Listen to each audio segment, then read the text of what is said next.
You're listening to the Resilient Author Podcast, the show that goes beyond the pages to explore the grit, courage, and resilience it takes to write and publish a book.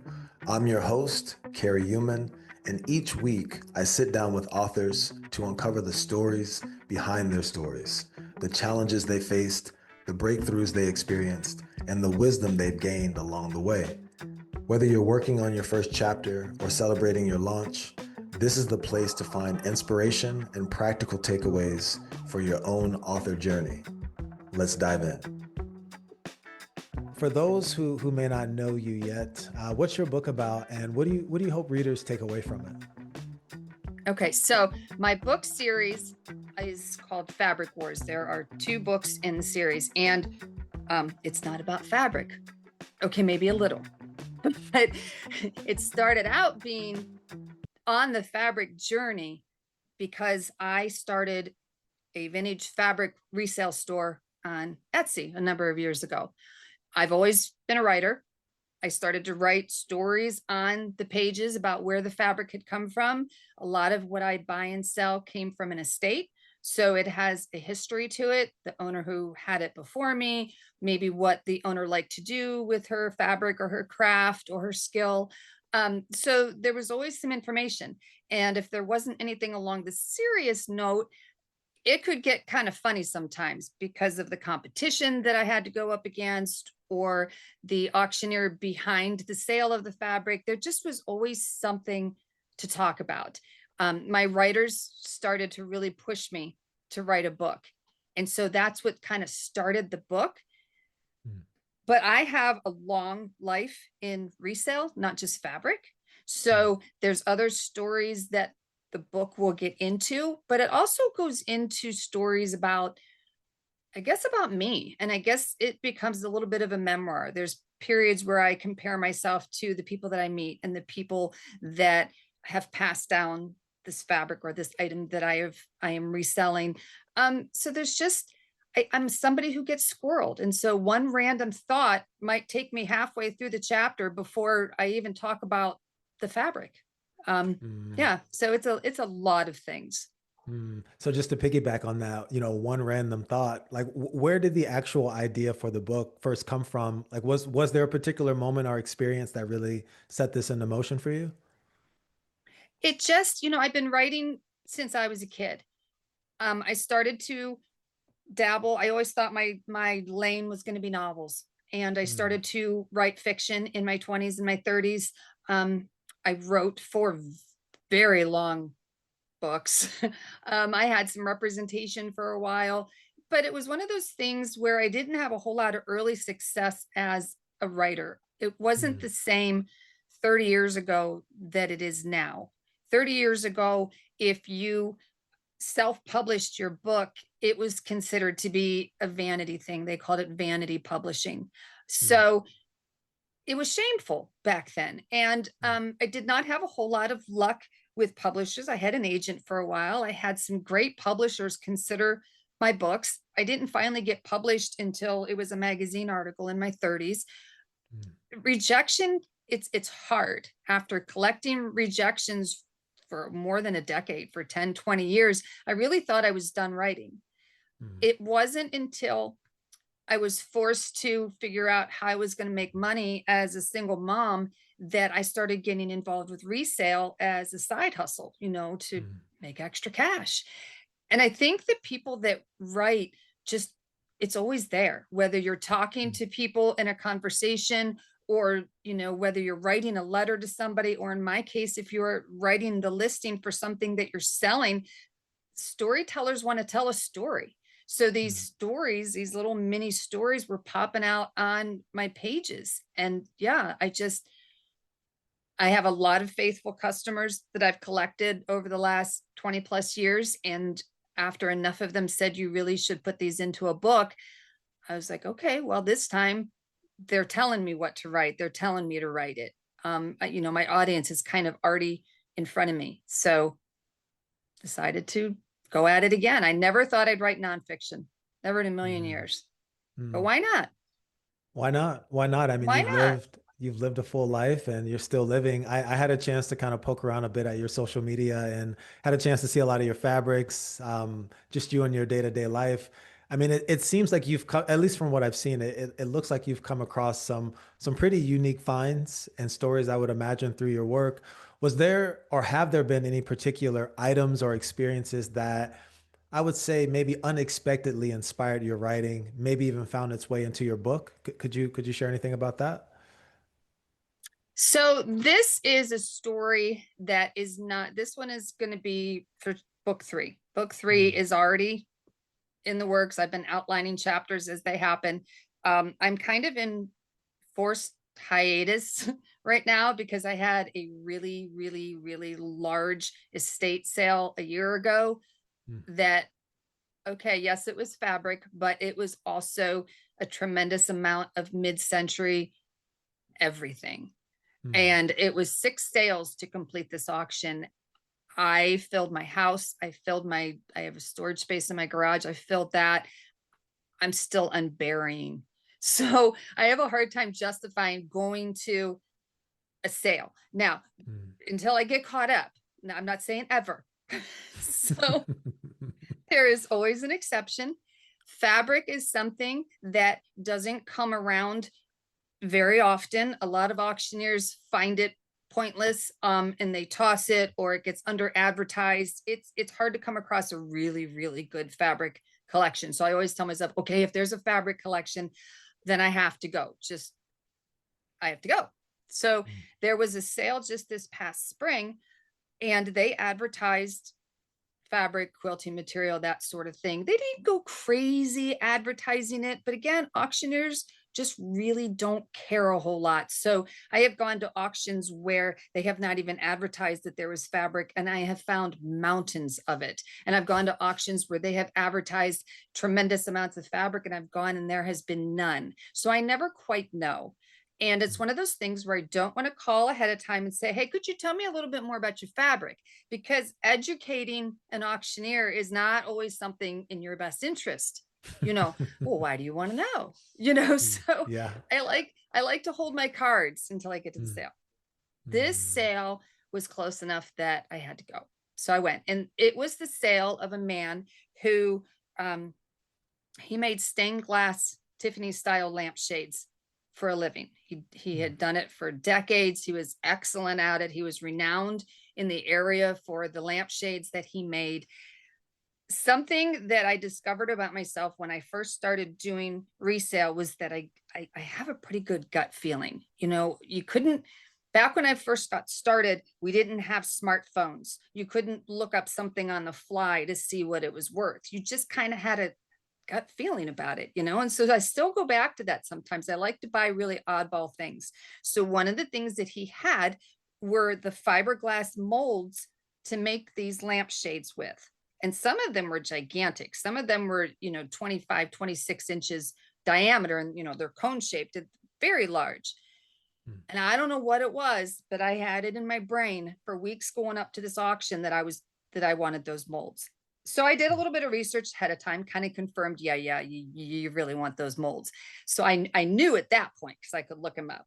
Um, but not many other people did know.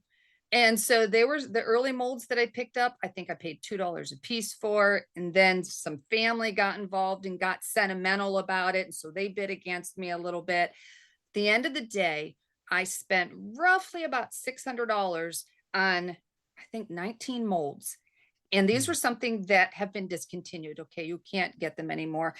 Who knew that there were so many stained glass people out there, people that still made things out of stained glass lampshades? I sold all of them in 6 days for $6,000 total. wow. And so I wish that that was something that I could do all the time. I wish I could look at an auction like that all the time, because when I sell fabric, it's like a piece here and a piece there. It's Mm, it's nickel and dime. I could spend $600 on a bunch of fabric, and that fabric might last me 6 years before I sell all of it. mm, So in a perfect world, it's as exciting as selling those molds. But I look at selling those molds as, okay, this is going to finance my next big fabric haul. So I mean, maybe it's the wrong way to look at it, but I need to make the big dollars fast in order to keep the Etsy shop going. I really, really like my customers on Etsy. They're friends at this point, a lot of them. And so it kind of goes beyond business, so yeah, I mean, there's friends that pop up in the book. There's people I've met on Etsy that pop up on the book, and these little stories, that's not anything to do about fabric, but it happened because I was chasing fabric. So there will be some sort of fun little tale that gets woven in with the adventure of buying these molds. And I don't know, it'll become a chapter. Yeah, I had no idea there was such a, I wouldn't even say counterculture, but there's a niche in fabric. I'm just curious, is there a particular fabric that you've just sort of really wanted to get your hands on, but you haven't been able to get your hands on it yet? Is there anything out there that's just that rare? I have had my hands on just about every kind of fabric that is out there, but Wow. some pieces, few and far between. And when I do find it, I almost don't want to list it. I do craft. I do upholstery. I quilt. I'm somebody that's always working with my hands, but I don't need it. I have plenty stash around here and plenty of piles that are earmarked for someday. So, plus I'm excited because I know people in my fan base that are going to want that piece of fabric, but there just never seems to be the right price to ask. And inevitably they always want to buy it, and they always do buy it. And then I'm like, oh, I should have asked more, but it's anyway. One of the things at the auction that I told you about, that auction series is called The Black Hole. It's in book 2, 6 chapters in book 2. They had a fabric called bark cloth, and it feels like bark, and it is a fabric that was used very extensively in the 30s, the 40s, the 50s to make draperies, from long pleated draperies with the big colorful flowers, or during the 50s, it was the atomic era patterns, that sort of thing. So that kind of fabric is really fun to find. They also made a lot of linen back then, but anything mid-century modern is super, super hot right now. So that's why I kept going back to those auctions, even though I was breaking the bank every single time, because I'm never going to find this again. And the auctioneers kept saying the same thing. They'd whisper to everybody that came through the door, you're never going to find this again. We're like, yeah, we know. And, the competition, same thing. We would go home every sale, and we'd be licking our wounds and trying to cherry pick the really big money makers to make money back so we could go again. And we'd come through the door, and it would be like, yeah, I know I said I wasn't coming back, but yeah, I'm back. Hey, how you doing? And we knew it was all the same people every week. So that's a really big one. There's some other ones. There are things called dotted Swiss and flocked fabric, and those were popular between the 60s and the 80s. They used it to make a lot of little girls' dresses and things like that. But it's basically a sheer fabric, like an organdy fabric that might have a raised pattern, like a flower or a polka dot or something like that. The flocked fabric is very, very, very hard to find. I find dotted Swiss, but the flocked fabric is tough. And the last one I'll bring up is Depression era fabric, feed sack fabric.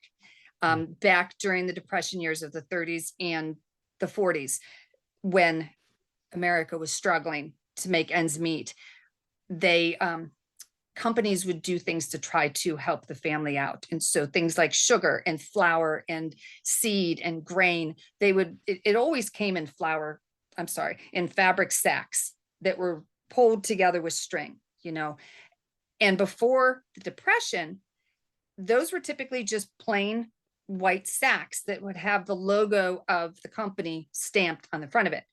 So during the Depression era, when times were lean, they started to print those sacks in flowered patterns and polka dots and plaids and all these whimsical, bright, beautiful patterns, so that when that sack was empty, then the woman of the house, she could break that down and make a dress, or she could make a quilt, she could reuse it.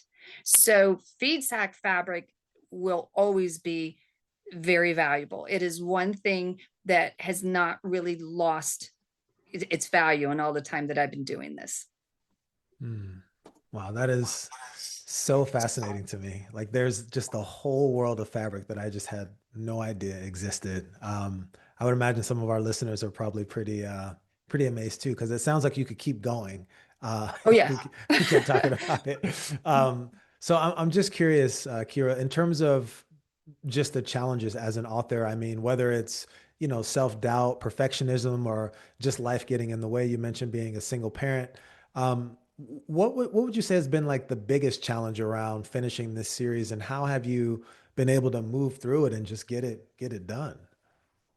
I think the biggest challenge for this, I made the decision, I was a single parent in my 40s. I remarried in my later 40s. And by the time this opportunity came around to write again, I was in my 50s. When I was writing in my 20s and my 30s, you have this misconception that you have days, months, years that you can just give away. You know, you get to your 50s and you just don't feel like that luxury is kind of gone. You just, Mm, I don't know, it's the whole immortality thing. Um, and I didn't want to play the game anymore with traditional publishing. mm, It had also changed quite a bit. you know, Now, whenever it used to be when I was writing in the beginning, everything came to you in a big, thick, heavy book that you would buy every year. It was an mm, expensive book. And this book would be your directory of all your agents, your publishers, your editors, and you would write query letters based on how they described what they were looking for. And mm, as a podcast host, that could be interpreted in a million different ways. So while I was taking it personally, when I would get a rejection, I might have just been missing the mark, but how do mm, you know? And when you would get those rejection letters, it's not like you would get this thought-provoking rejection letter from the agent, editor, whatever. You got basically a postcard, something pre-filled that their assistant had put in an envelope and sent it to you because their assistant knew what they were looking for. So you oftentimes didn't even reach the person you wanted to, you know. I mm, just didn't feel like I wanted to go through it again. And even when I tried to get on the internet to look at different publishers, if I thought about going through it again, everything that was popping up, it was impossible to tell. Well, is that a vanity house or is that a traditional publisher? And mm, yes, there is such a thing as a vanity house, more or less. It still exists, these self-publishing groups that you can pay to produce your book, to promote your book. Um, okay, I've been broke my whole life. It was not something I was even going to consider. I knew mm, that there was a different beast and that I could do it myself if I put my mind to it. I'm mm. not a technology person. That's my husband. When my computer crashes, I call my husband, you know. So now I'm faced with this thing. Yeah, I've written this book, grammar check. Yeah, it's a beautiful thing. That sure helps me clean up my grammar. But formatting, no idea. None. And so that was probably my biggest single challenge, was trying to figure out how to actually make the book, how to format it, you know? Mm, mm. And so many days I wanted to throw my computer. My husband would walk in and I'd be like, I'm going to lose it. And he says, okay, put it away for a while. And I kept coming back to it. And eventually I figured it out. So it can be done. Would I rather Mm. somebody else format it? In a million years? But it can be done. I'm here to tell you. Yeah, formatting is not for the faint of heart. Yeah, No, I think I have a couple of extra gray hairs just going through the formatting process. right? I hear you. I hear you. Just speaking of self-publishing, um, to your point, I mean, it takes courage, it takes grit. It's still a process. You got to figure out a lot of stuff. You're still spending money. A lot of the listeners here, want to write books. They're thinking about writing books. What would you tell an author who's considering self-publishing for the first time? Any thoughts on that? I don't have any regrets with self-publishing. I am Mm, glad that I went that route. And the one big truth that I knew going into it, but didn't quite understand, that it also applies to traditional publishing. You still have to be your own marketer and your own mm, promoter. mhm, Now, a traditional publisher, yeah, they're going to help you get your foot in the door with some places that maybe you would struggle to do so on your own. I have a good friend who is killing it in the young adult arena. And she is on Instagram every single day making videos and pushing, Mhm. pushing, pushing, pushing. That part doesn't go away. That's the part I wish somebody would do for me, because Mm. I am so busy. I would rather write. I would rather do other things. So going into self-publishing, you have to understand that it's 100% on your plate. And if you don't, yeah, it's great you got it in Amazon, but there are millions of books on Amazon. And unless you do the legwork and the footwork, I don't sell the majority of my books on Amazon. I sell my books hitting the pavement. I sell my books because I speak at quilt guilds and because I go to libraries. And, you know, that's where I sell books, not on Amazon. Yeah, I sell some on Amazon, but it's all on foot.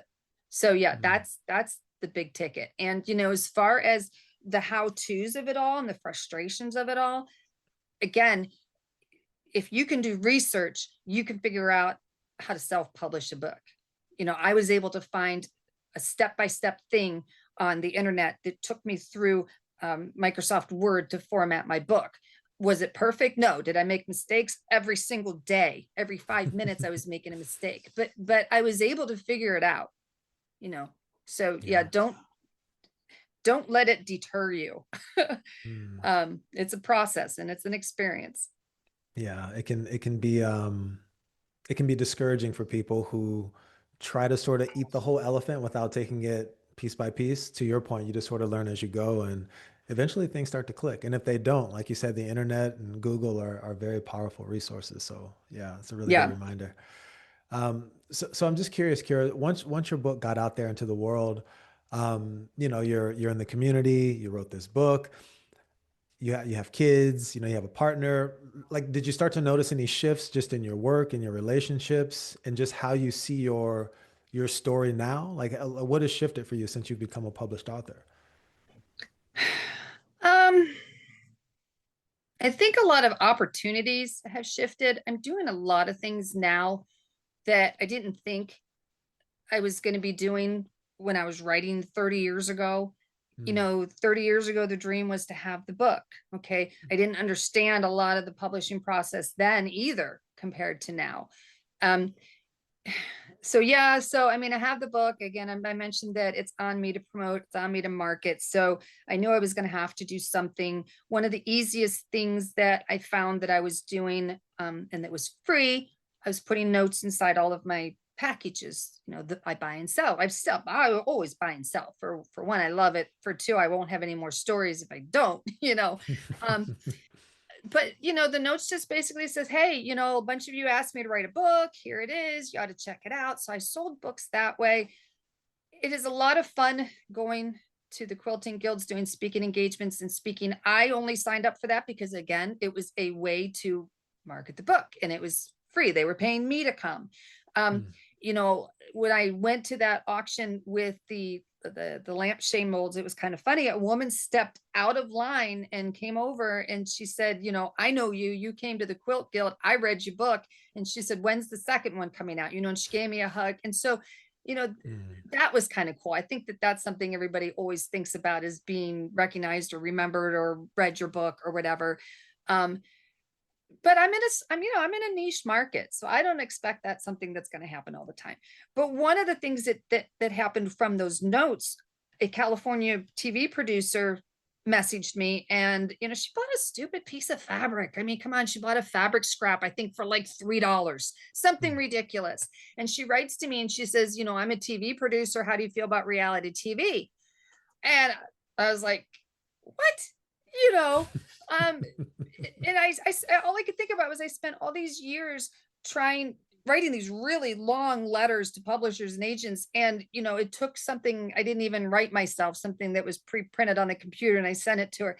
So anyway, you know, I don't see anything becoming of that. Ohio to California is a long ways away. I live in the country, and the things that she wants me to try to accomplish are probably not going to happen without her sending somebody to help me.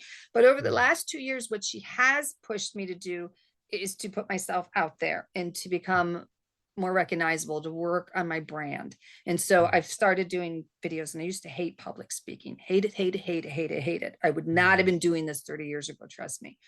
And so I started doing podcasting. I started doing all these different elements to create a package. And I probably wouldn't have done all that if she wouldn't have pushed me. So whether or not any TV thing comes out of it, it doesn't really matter because I've grown in other ways.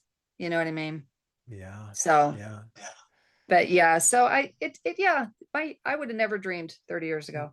Yeah, well, you have to keep me posted on the reality show. I mean, it sounds like it still sort of potentially could happen. I mean, I'm still under contract, which is hysterical. I started feeling myself get red before we even started. I don't know why. It happens randomly to 50-some-year-old people, women. But anyway, it's like I can't see myself in reality TV and having one of these episodes where I start to get all red in the face. I don't know. But yeah, I don't know. I don't see myself on TV, but it would be interesting for sure. Yeah, yeah. Like you said, just the fact that it's got you doing all these things that you never would imagine yourself doing, that seems like it's worth it just by itself. Um, Right. And again, it costs me nothing. I like free. I like free a yeah, lot. free is good. Free is good. Yeah. Yeah, especially when other people are tied to it and it gets your message out. Like that's the best way to Yes. go. Um, Yes. this podcast is called the Resilient Author Podcast, and we all know resilience shows up in different ways for everyone. For some people, it's discipline. Sometimes it's faith. Sometimes it's community. Um, Kira, what would you say resilience looks like for you these days, especially as an indie author managing both your creativity and your business? I think resilience for me, it means keeping doing what I'm loving. In that way, I'm being very true to myself. Mm, But I also people in my life, the people in somebody's life makes all the difference. And you can surround yourself with all the wrong people. You can surround yourself with all the right people. Having yourself surrounded by the right people and knowing when to let go of the wrong people really helped me in my fight to have faith in myself, in my fight to keep going, in my fight. I really want to see this happen. I quit writing for so long, and it took my friend putting out her first book and being so proud of her, mm, and admittedly jealous. I'm like, mm, gosh, that I from the time I was a small child, that was me. I mm, always wanted to write. It was all I ever wanted to do. But I spent a lot of years thinking that just wasn't going to happen. mm, So I just kind of I have more than a story now. I have a full package. I I didn't give up. I tried again. You pick yourself up, you dust off, and things happen that I didn't expect were going to happen. My family, like I said, they're very important to me. I am a grandmother now. I will 100% drop everything if the grandkids are coming for a weekend. I will hem and haw about it and say, gosh, I have so much to do this weekend. I really shouldn't. I really should work, but I can't say no to their little mm, faces. You don't get that time back. And so it's always a mm, yes. And there's never a regret. And they're good at recharging for the next mm, the next Monday, yeah.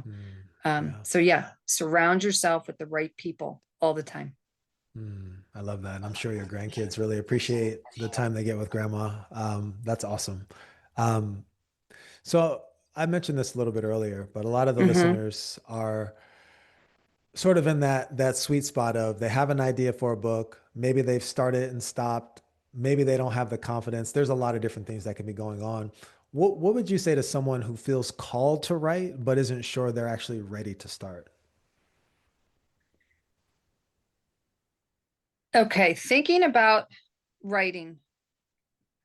I mean, I think about writing all the time. I take notes on my phone. I write notes on pieces of paper. Something randomly inspires me. I am writing it down right away so I don't forget it.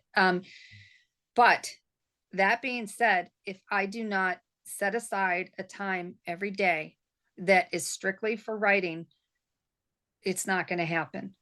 Mm, If you're passionate enough about it, for me, it has to be first thing in the morning. It didn't matter if I was in my 20s or in my 50s.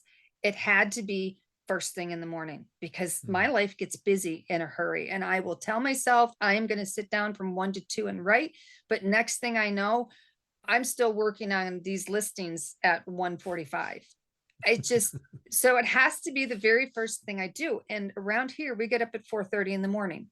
Mm. Um, and so that's a lot of that's when I write. And I usually write until, 6 or 7 o'clock. And then I know that I have to get busy and get my shipments out before the mailman comes. When I was in my 20s and raising children, I also got up at 4:30 in the morning because in a few hours they were up, so you have to find that moment. You have to find that time if it matters that much. If it doesn't leave the brain, you have to make the time. Um, Mm. and never ever, and they say this and it's 100% true, never ever ever quit writing in the middle of writer's block ever. Mm. It will take you days, weeks, months, years to come back to it, and it's hard to finish writing when you're on a roll. um but if you can find a place to stop where you know exactly where you're going to pick up the next day, maybe write a few keywords into the next paragraph so you remind yourself where you were going with that thought, then it makes writing every single day easier. You Mm. got to push through the writer's block. Mm. I want to double tap on that. So when you're waking up at 4:30 to write, do you Mhm. have prompts that you're writing to? Are you just writing? Like, how do you know what to write? What if you don't feel like writing? What if you don't know what to write? Do you write anyway? I try, I'm on the computer, and I will admit that when I am stalling in the morning, I am guilty of playing 30 back-to-back games of free cell on the computer. I, yeah, guilty. It The is truth comes easy to out. do. The truth comes out. But a lot of times, and I don't know if I'm unique to this, I have a hard time falling asleep at night because my mind doesn't like to shut down. I am Mm. always thinking about the next sale or the next great thing I bought or what I'm going to work on listing the next day or, the grandkids, something. I can't fall asleep. So that means that when I do fall asleep, when I wake up, all of a sudden everything comes flooding back into my brain, like Mm. 20 things at once. So Mm. I wake up with a lot of thought going on in my Mm. head, and I can write about anything.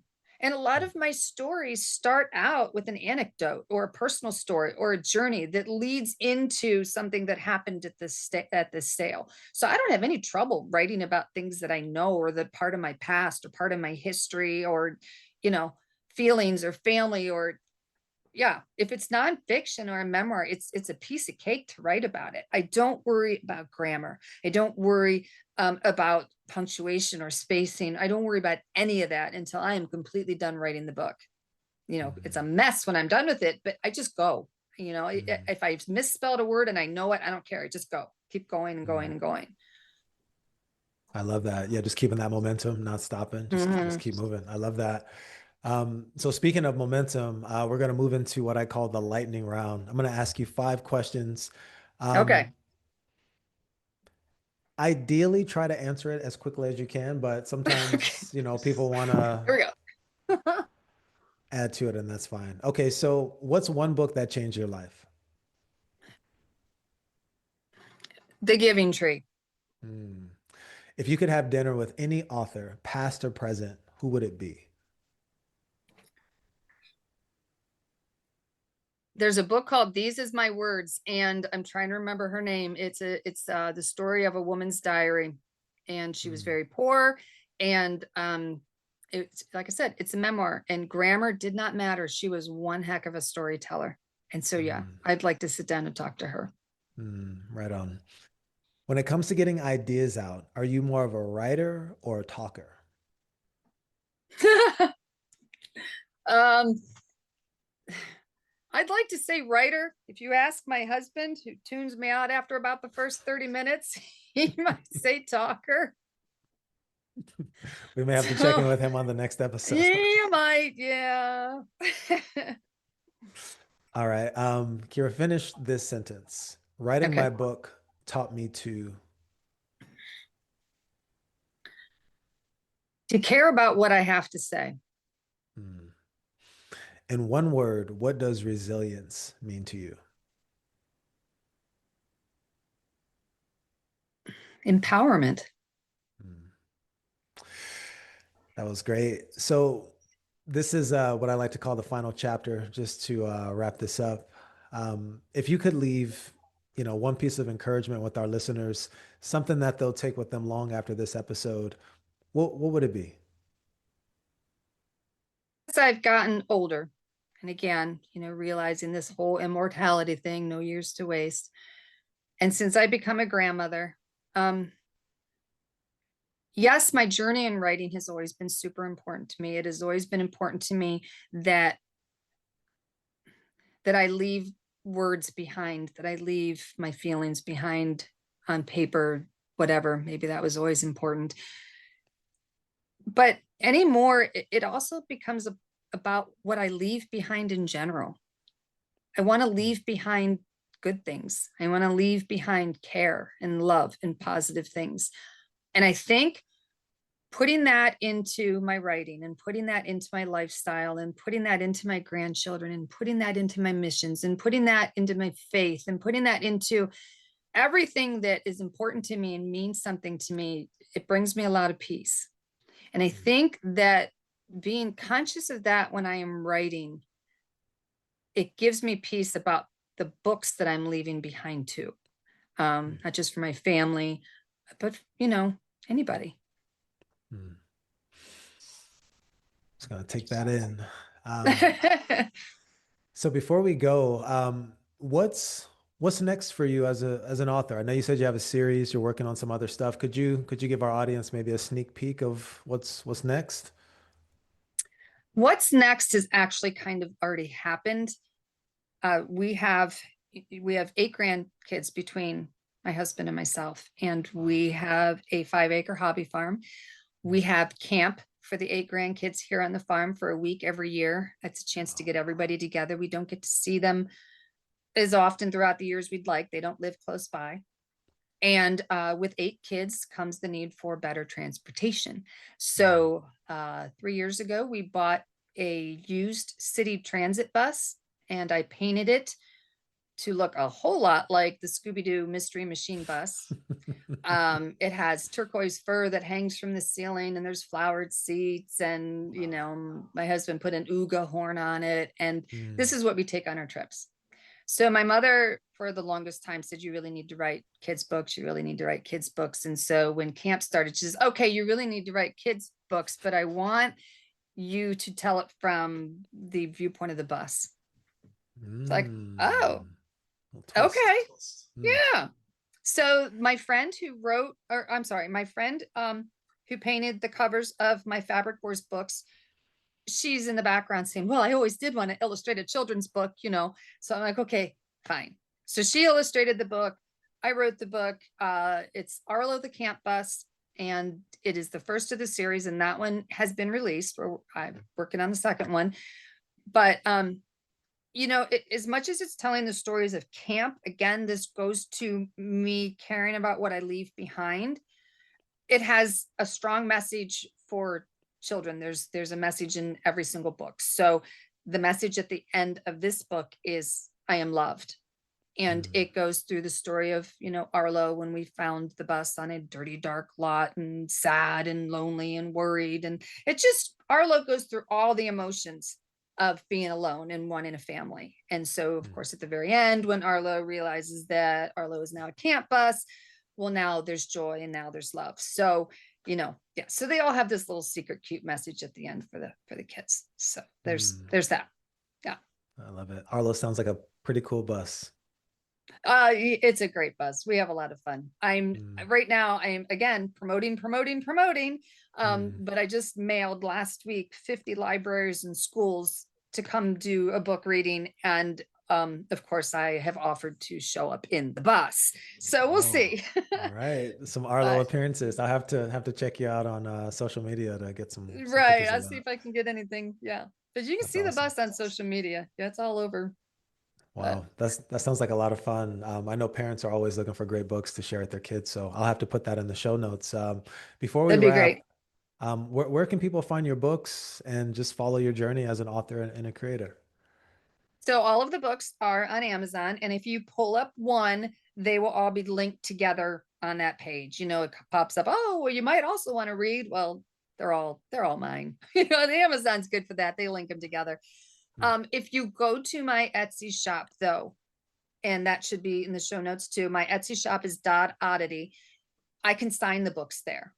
And if you want to give them as a gift to your child, we're doing a Christmas promotion where you can do an Arlo book, a t-shirt, and we made little wristbands. They're so cute, but it has Arlo the Camp Bus on the outside, and you flip it over and there's a little hidden message on the inside that says, I am loved. So we're doing bundles of those 3 things for grandparents are loving it. I have to say, I have to sneak that in. We did a library show and it was like all grandparents that bought it. But anyway, consequently, it was a grandmother that wrote it too. So yeah, I can sign any of the books on my Etsy, and I can give you a free matching bookmark too on Etsy. I have those. Yeah. Look at that. We'll definitely get that on the show notes. Well, Kira, this was truly, truly a pleasure. I'm glad we could make the time. And yeah, thank you so much for sharing a part of your story. This was great. Thank you. Thank you so much for having me. I was excited to do this one. Excellent. Well, thanks for being here. And maybe we can follow up in a few months once the next book is ready to come out. I'll get after my friend, man. Get drawn, because she's the slacker in this relationship. I've already written the story. Excellent. Well, Kira, thank you so much. Thank you. All right, take care. Thank you so much for tuning into the Resilient Author Podcast. I hope today's conversation gave you both inspiration and practical tools for your own journey. If you've been carrying the idea for a book but haven't started, or you've started and feel stuck, I'd love to invite you to join my 5-day Speak Your Book Challenge. In just 5 days, you'll speak the outline of your first draft and discover how to turn it into a finished manuscript and a published book. You can join anytime at voicetobook.co/challenge. Until next time, keep going, stay resilient, and remember, your story matters.